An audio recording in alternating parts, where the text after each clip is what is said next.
vient le Nouveau Testament?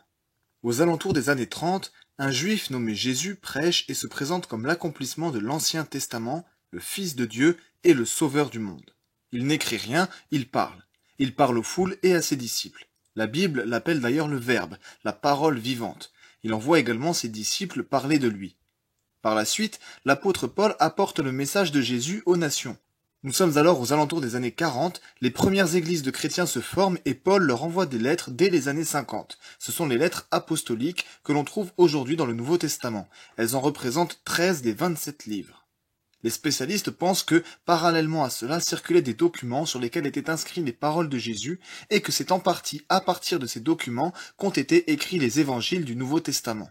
Luc y ferait d'ailleurs peut-être allusion au début de son évangile. Les évangiles relatant la vie et l'enseignement de Jésus furent ensuite constitués, donc entre les années 60 et 70 selon certains spécialistes. Tout le monde n'est pas d'accord quant à savoir dans quel ordre ils ont été écrits. Ce que l'on sait en revanche, c'est que l'évangile de Jean a été rédigé en dernier, ainsi que son Apocalypse et ses lettres. Les écrits de Paul et les évangiles ont donc circulé très tôt, et l'ensemble du Nouveau Testament a été rédigé pendant la deuxième moitié du 1er siècle, en une cinquantaine d'années. On peut maintenant se demander comment ces écrits ont été reçus. Est-ce qu'ils ont été tout de suite considérés comme paroles de Dieu ou pas? Tout comme pour les livres de l'Ancien Testament, les 27 livres du Nouveau Testament se sont imposés d'eux-mêmes très rapidement. On dispose de différents témoignages d'auteurs attestant du fait que dans les églises, les évangiles et les épîtres étaient lus avec une autorité égale à celle des prophètes de l'Ancien Testament.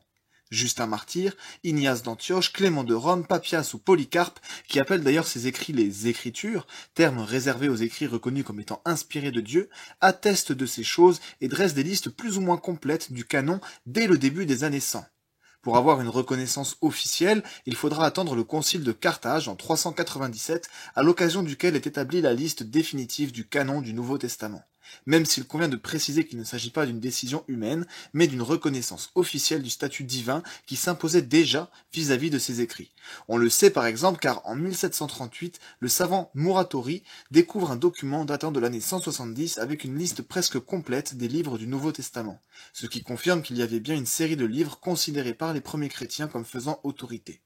Il faudra attendre la lettre d'Athanase en 367 pour en avoir une liste complète.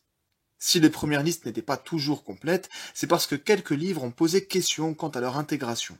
Il s'agit de l'Épître aux Hébreux, de Jacques, 2 Pierre, 2 et 3 Jean, Jude et l'Apocalypse. Ce qui ne représente qu'un huitième du Nouveau Testament, soit 930 versets sur 7959. Ces livres ont toutefois circulé et fait autorité jusqu'au IIIe siècle. Ils ont été cités comme écriture dès le début des années 100. Puis on s'est posé des questions à leur sujet, souvent à cause de querelles théologiques, avant de définitivement les accepter. Les questions qui se sont posées à leur sujet ont duré peu de temps et ont existé dans certains milieux seulement. On pourra se demander ce qui fonde l'autorité de ces écrits, mais ce sera là l'objet d'une autre vidéo. C'était Curious, j'espère que cette vidéo vous a plu, n'hésitez pas à me faire part de vos remarques et questions dans les commentaires ou par mail, pensez aussi à aimer la vidéo et à vous abonner pour soutenir la chaîne et être tenu informé de ces nouveautés. À la semaine prochaine.